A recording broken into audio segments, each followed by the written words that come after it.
Well, hello everybody, and welcome to my home in Southern Ohio. I'm Jerry Martin, and today we are going to enjoy the music of Charles-Marie Widor and some wonderful organs of Cavaillé-Coll.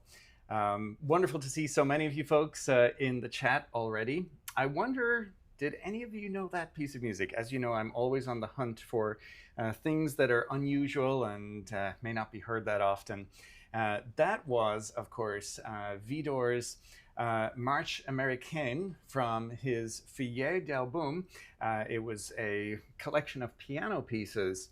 That one has actually been transcribed by Marcel Dupré for the organ. I was unable to track down that specific transcription, but that one that we just heard was a transcription by Maurizio Marcella, which is available online and definitely worth checking out. Such a fun piece of music, and I think sets the scene for us today. So today we are exploring the music of Charles-Marie Widor and of course the organ builder Aristide Cavaillé-Coll, two giants in the French symphonic tradition.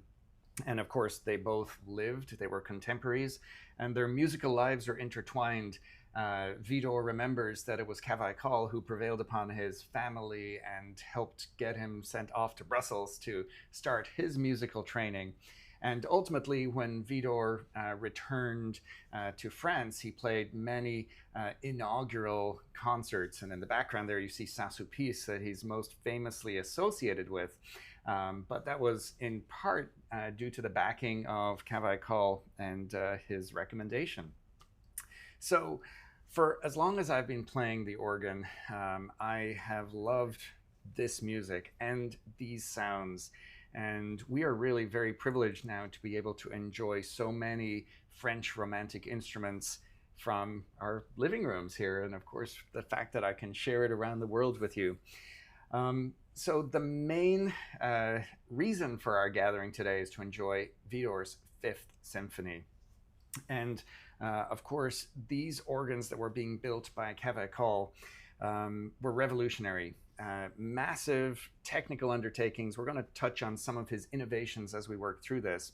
But we're going to enjoy the first movement, first of all. And I did want to introduce it to you a little bit. Everybody knows the fifth movement from this, and we're going to get to that. That's, of course, the famous Widor toccata. But we're going to hear it in context. And I wanted to do a little something differently today. First of all, it's usual that a symphony like this would be played, all the movements back to back, hearing them in context. But I also recognize that if this might be your first time hearing some of these music, it can be a little difficult to, hone in on what are some of the really cool things to listen for. So I wanted to point out some things as we move along here. So to that point, this first movement of his Fifth Symphony really explores everything that these symphonic instruments can do. Listen out, first of all, for the main theme, which you'll hear, which goes something like this. Maybe even something like this.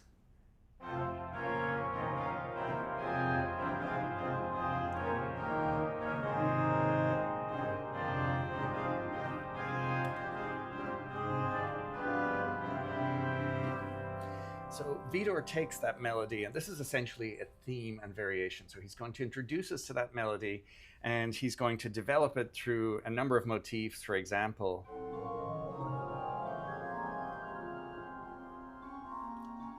So you'll hear that coming back again and again. And I love the variety in here. We had Widor's Marche Américaine earlier. One of the next variations has this wonderfully almost militant.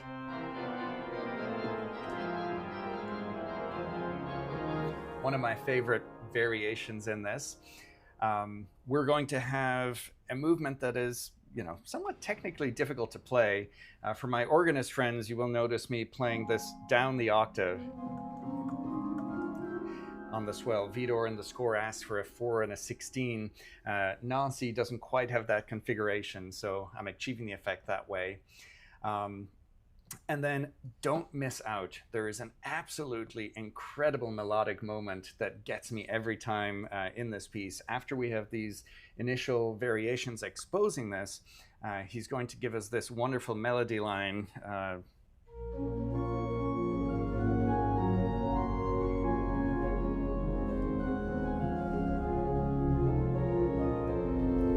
as he's building all the drama and tension throughout this. So it's absolutely fantastic music. And the instrument, of course, that we're hearing is the Cavaillé-Coll instrument at Nancy Cathedral.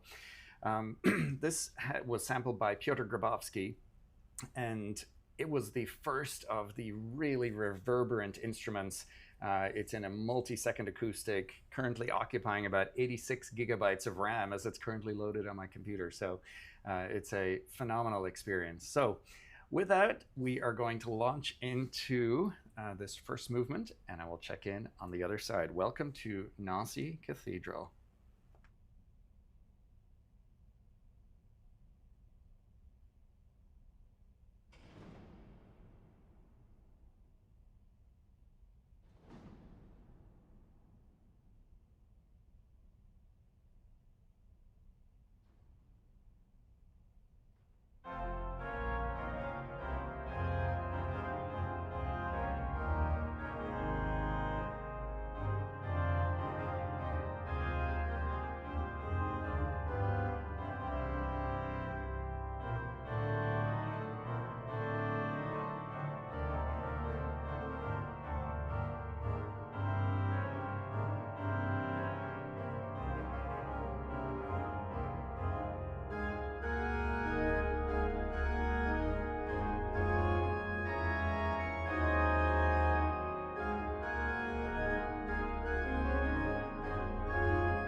Well, folks, I hope you enjoyed that. I found some fun quotes to intersperse as we work through these movements, but César Franck, also a contemporary, was very much inspired by these instruments. And I think that is particularly apt as we finish the first movement. Just remarkable writing, really explores all the nooks and crannies, and you can certainly see why an instrument like this would inspire a completely new style of writing. Well, we're going to move to the second movement next, which very much contrasts with the first. It's very much a lyrical movement. We're going to hear a couple of beautiful melodies, and we're actually going to hear a couple of the Cavaillé-Coll innovations. Behind me, we are loading up the next organ, and we're going to England, of all places, to find our next French organ. This is Parr Hall in Warrington, which is home to the Cavaillé-Coll instrument completed in 1870 to northwestern England. And this is very much an original Cavaillé-Coll instrument, but in an English-sounding acoustic. So it's a much more intimate setting, much less reverberation than we just heard. So that's going to let us hear a lot more detail in terms of how the stops sound. So a couple of things that we want to point out at this point. Cavaillé-Coll really took the idea of taking pipes, which they're either on or off, digital in a sense. There's air blowing through them or not. So how do you get expression? Well, you put them all in a cupboard or a box with shutters that can open and close, called the swell box. And he really perfected that, and he put a lot of fire inside the swell boxes of his instruments, and they really allow us to have those wonderful crescendos and decrescendos. It's going to be used to solo effect here. So I can decrease the volume or increase the volume, and that's done mechanically just by closing the door to where these pipes live.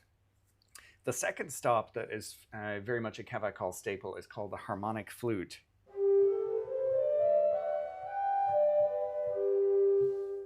It's just a beautiful, warm sound, and I brought some show and tell here. So, behold, a whistle. I used to play these in the past, but it can illustrate this point here really quite well. If I blow this, so holding the same openings, if I blow with low air volume versus high air volume, listen to what happens.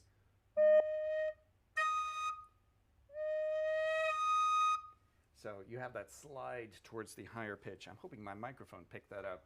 There's some noise reduction features that may have hurt that. But in any event, that is the effect of the harmonic flute. So Cavaillé-Coll and others discovered, but he really took this to the next level, that if you take normally the lowest pipe, so for example, this C would be 8 feet long, and this one would be 4 feet long, so the C's as we go up along, his pipes are twice the length, so this is actually being produced from an 8-foot pipe.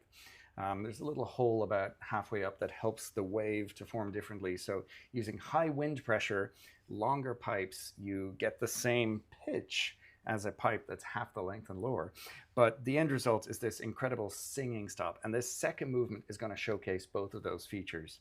So I'm going to check in the chat after this movement. But for right now, let's head on over to Parr Hall and hear the second movement.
Well, folks, that was the second movement of the symphony.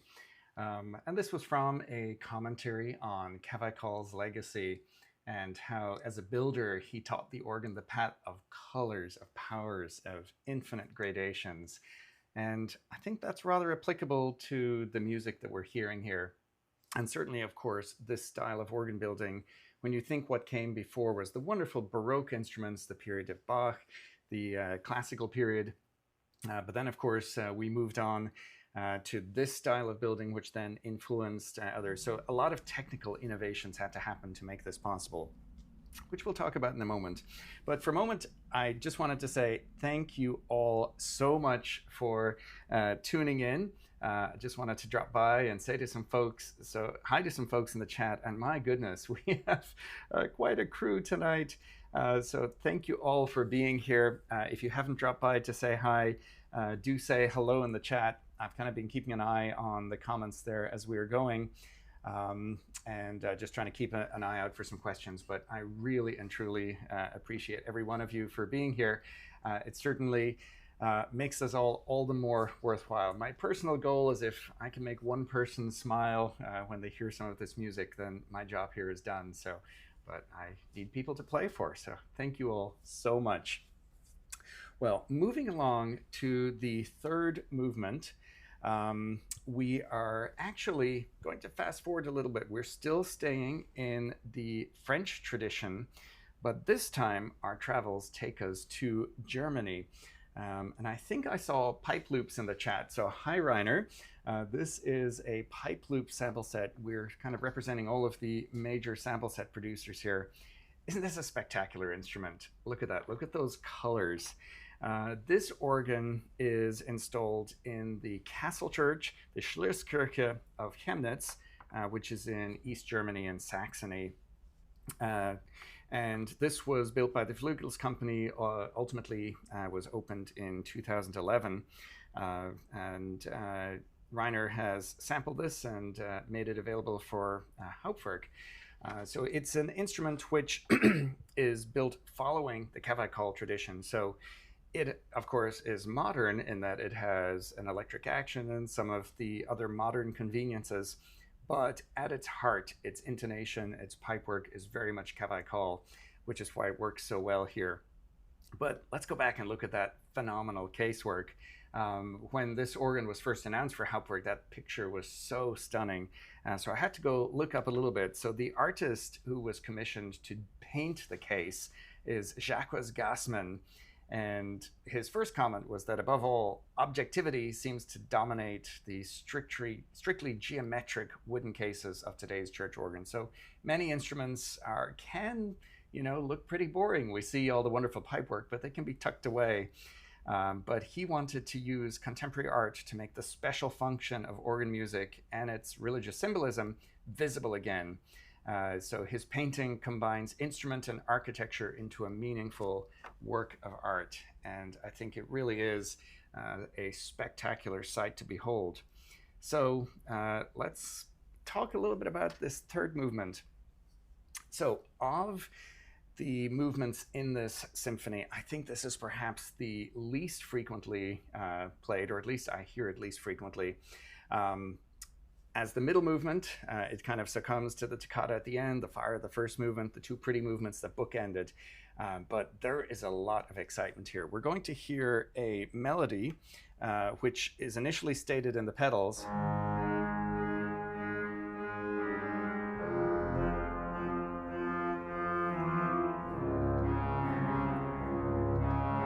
So on and so forth. So that's kind of going to be the main theme.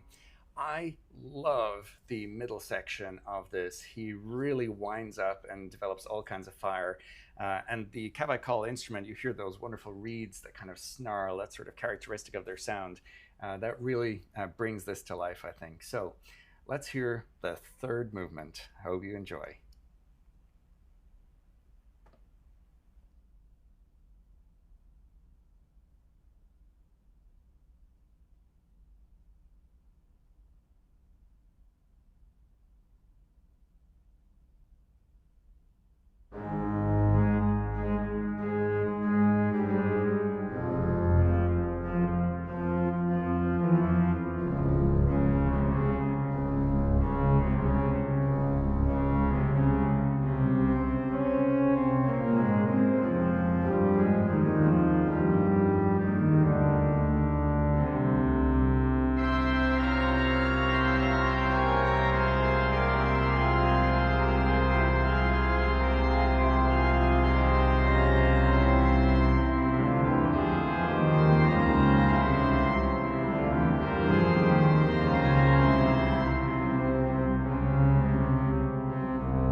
Well, folks, that third movement, isn't that wonderful? And that wonderful build up. And I think this quote of Widor was particularly applicable, especially considering the wonderful casework. There is some Michelangelo in that organ. So there we go. A feast for the eyes, but also a feast for the ears. And as I said, I love that build up and that wonderful crescendo. And that's something that the Cavaillé-Coll organs and those inspired by it specialize at. You have that those wonderful kind of broken up arpeggios, and then the swell box opens, and all of those reeds just kind of jump out. We call them caged reeds sometimes in the English tradition, but really, really wonderful. Well, we're moving along. After all of that, it's time to take a deep breath, and we're going to enjoy the fourth movement. And this is certainly one of the beloved movements of the symphony. We're going to hear two things that are special about these organs. The first are the strings. We're going to hear absolutely gorgeous swell strings, but Widor uses the pedal department for the melody. He is going to, using clever registration, that pedal line, even though it's normally the bass, is going to be in between all of the strings and servicing as the solo line. Just checking there, keeping an eye on, feel free to drop any questions or comments you may have. I'll try and catch them as we go here. So for this movement, we are going to go and look at this absolutely beautiful organ. So this is the Cavaillé-Coll instrument that was, it was a later instrument completed in 1870. It's in the Oloron-Sainte-Marie, and that is in Oloron-Sainte-Marie. This is in southwestern France. And this city and church are important because they are a pit stop on the Way of St. James. That's a pilgrimage that's taken across Europe. So folks would have stopped for church here and heard this beautiful instrument. It's smaller, but it has all of the features that you would expect of a Cavaillé-Coll. And Piotr Grabowski, who sampled this, also took some wonderful pictures of the inside. So it's a chance to briefly talk about some of Cavaillé-Coll's innovations. So remember, these instruments was before electricity, so there were no motors. So people had to, teams of people sometimes had to manually pump bellows on these organs, perhaps working on foot treadles and whatnot. So certainly a very involved process. To the bottom left, you see the pedal department, and you can see some of the machinery. So it's mechanical linkages between all of the keys and the valves. But as these organs got bigger and bigger and bigger, it sometimes became impossible to play when you had everything all connected together. So what you're seeing on the right is something called the Barker lever or Barker machine, and you'll see in between all of the vertical wooden slats, you can see the horizontal white pouches. Those are all individual bellows. And when the organist couples one manual to another, this machine is what transmits that force. So you play a key, it causes one of those bellows to move, which then pulls on the actual machinery. So it's kind of bionic assistance before such things were widespread. So really wonderful innovations in these organs right before electricity came along and electromagnets and all the rest. So in any event, let's have a listen to this beautiful moment. So this is an opportunity to just sit back and bask in a wonderful string landscape. Perhaps imagine you've been on the pilgrimage of the Way of St. James and you've just arrived at this church to enjoy some wonderful peace and quiet. I'll see you on the other side.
Well, folks, we have reached the point, the moment that I know all of you all have been waiting for.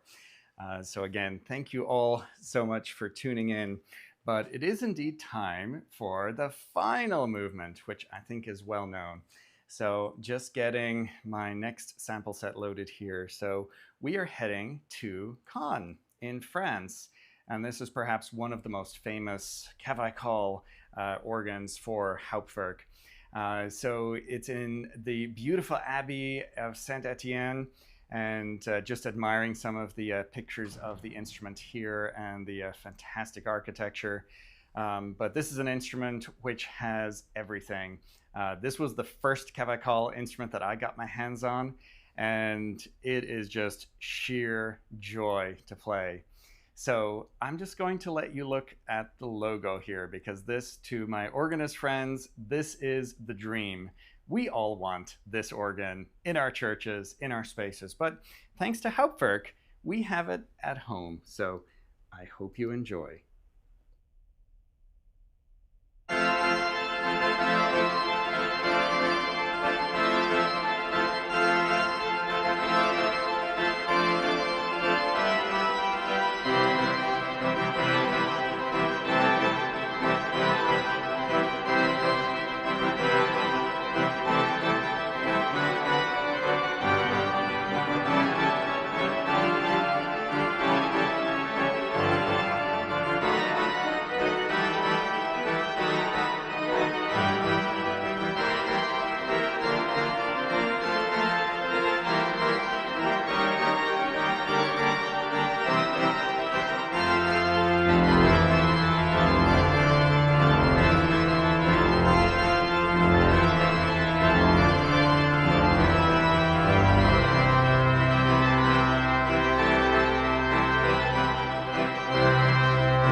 over. Bravo, Patrick.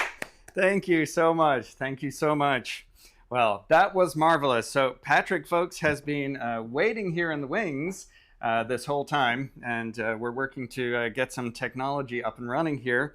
But we're going to have a little bit of a chat. So we're hopefully going to get a green light here momentarily. I'm just keeping an eye on audio levels. Looks like we're working. Well, hello, everybody. Hello. And welcome to Patrick Torsel. Thank you, Jerry. What a pleasure. We're finally sharing the same organ bench on YouTube. It's true. But we've actually been on YouTube and said hi to each other across state lines and at various places. A lot of years as well, yes. Yes, but here we all are. Folks, I'm going to leave some links in the comments, but Patrick is a phenomenal organist, and it is a real privilege to have him here in town.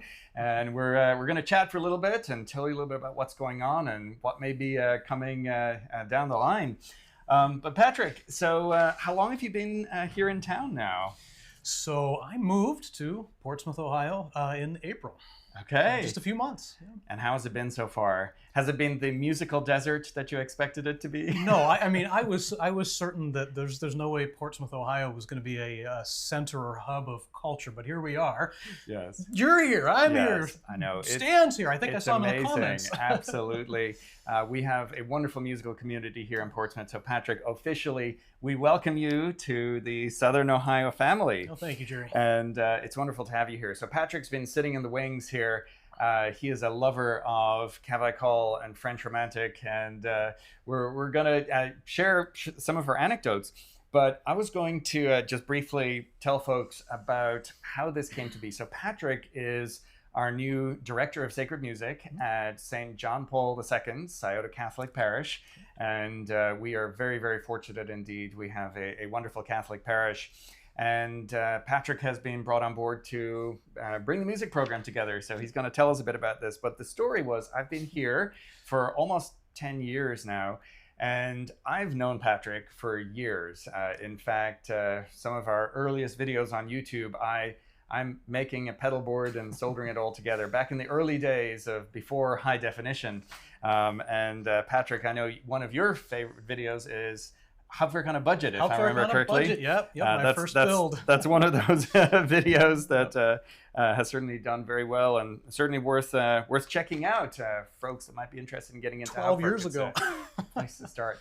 So anyhow, fast forward to, was it earlier this year? January. The interview was in January. So we started a search process, and Patrick had responded to a job, and part of the interview process was a choir rehearsal. Patrick had to conduct a choir rehearsal with the combined choirs of the parish, and our priests and clergy were there.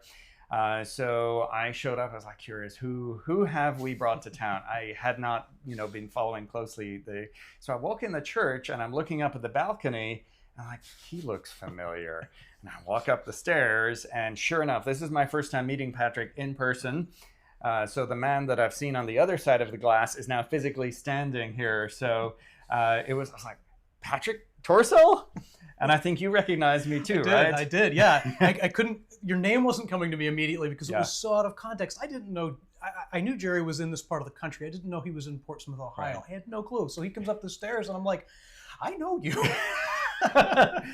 and here we are. And this will hopefully be many collaborations in the future.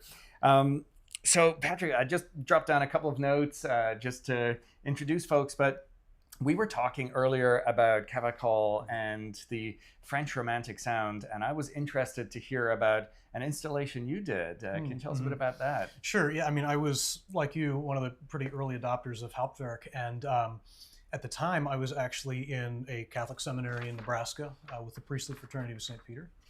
And we had a little old 2-manual digital organ, and Hauptwerk was just kind of becoming a big thing. Right. And I had played with it before, and I pitched an idea that, hey, we should build a Hauptwerk organ here, because we were raising funds to build a pipe organ, and now they have a glorious Jugé Sinclair instrument, very much in the French symphonic style. Right. But as the stopgap, we built a Hauptwerk instrument, and in fact, the primary sample set we used was Caen. And that was my introduction, really, to Cavaillé-Coll. To the sound, right. And I mean, I fell head over heels for it. Yeah, it is amazing sounds. We've been enjoying it here for the past hour and change. But likewise, I enjoyed the Cavaillé-Coll sound from recordings, and then first having it at home was remarkable.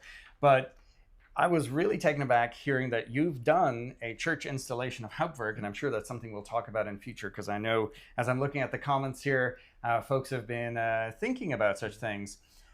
You're installing it at another church, right? I am, yes. Tell me a little bit about that. So our pipe organ at one of our churches in the Catholic parish in town here has suffered some damage over the years on the electronic side, and most recently we had a lightning strike which did some additional damage, and so we needed something that was going to work. And frankly, it's a 13 rank Wix that wasn't quite filling the space to begin with. It's a big sanctuary, as you know. And so we started a little Hauptwerk project with some of Jerry's old gear, some of my gear, and I think that pedal board from that first video is up there, and it still works just like new. But no, so yeah, we've got a 3 manual Hauptwerk setup in there right now, and it's serving us well. Yeah, and it really sounds remarkable. It's amazing how this software platform, so we're listening to what are called wet samples here, so the entire recorded acoustic is applied as well. But what Patrick is doing in a live setting is loading the samples, so it's essentially just the up-close recording of the pipe and then letting the building do its thing. And you've got multiple monitor speakers up there? Yeah, I'm running 8 monitors and then a big sub as well. And it works really well. We have about a 3.5 second reverb decay in that sanctuary, and it's quite convincing, I think. Oh, it really is. And I'm loving it. And of course, this is a stopgap because we're hoping to repair, expand. So we'll be looking forward to that project in the years ahead. But for the time being, this is just an amazing measure. Which then brings me to, again, the reason you're here, and we're just hearing wonderful music at the church. I grew up very much in the Irish Catholic tradition, and we've always enjoyed singing in church, but certainly from my childhood and youth and moving forward, there was a kind of a different music than we might have heard through the history of the church. And maybe there's an attempt to reclaim some of that heritage. You want to tell us a bit about that? Well, sure, absolutely. I mean, so for more than 1,500 years in Catholic music tradition, we heard Gregorian chant, and then later we heard, Renaissance polyphony, and it's built through the years, all in the church's own music, the church's own voice. And multiple times through history, church music has kind of gone off the rails, and popes or councils have had to bring it back. And I think we've seen an example of that in the last, 100 years or so, especially, in the 60s, 70s, 80s. We pretty much saw the wholesale abandonment of Gregorian chant and sacred polyphony in favor of more culturally influenced, pop-influenced, folk-influenced songs. Really, not even traditional hymnody anymore, right? But there is definitely this resurgence of interest now in reclaiming our birthright in the Catholic music patrimony, right? Gregorian chant, sacred polyphony. It's not a question of old versus new. Both are good, but this is our birthright. We need to bring this back. So that's what we're, a lot of folks are working on. It's what I'm working on, and it's what a privilege to have access really to thousands of years of beautiful music. Yeah, absolutely. So when I, sneak in and just attend church, it's wonderful to hear Patrick and what he's doing with the choir, and the congregation are very much getting involved. So it's really helping that. But as part of the, to that point, Patrick is working on some education. So I'm going to put links in the channel. We obviously, before this, I wanted it to be something of a surprise, just a little fun. But I'm going to update the description with links to Patrick's channel. But also, he is working on some YouTube shorts and Facebook Reels, just a little bit about the history of sacred music and why it's important, and it's really wonderful stuff. You also have a series, Chant Talk on my channel, yes, which is worth checking out. Yeah, dig into all kinds of sacred music topics. Yeah, really fun interviews there. And if you want the alter ego, you can check out my Redneck Organists channel. Yes, now that, and again, that in a sense, we are here in Portsmouth, Ohio. That might be the first thing you think about, not necessarily sacred polyphony and Widor, but we have it all. So come visit us in Portsmouth, because we have it all here in Southern Ohio. So yeah, I'm going to drop some links. I've just been keeping an eye here. Again, thank you all for saying hi. If there are any questions for us, just as I wrap up our little chit chat here, let me know if you want to hear anything else from Patrick. Thumbs up or thumbs down, both will do. I don't know. I don't know that I can drag him away from this organ. So we may hear one more piece. But I will just say, in addition to the wonderful music we have here in town, we got to know each other through this wonderful online community. So do check out later today. I think I saw Fraser pop in the chat. So Fraser, you're up next. You're carrying the torch from Germany, continuing the live broadcasts of organ music. So guys, do go check that out.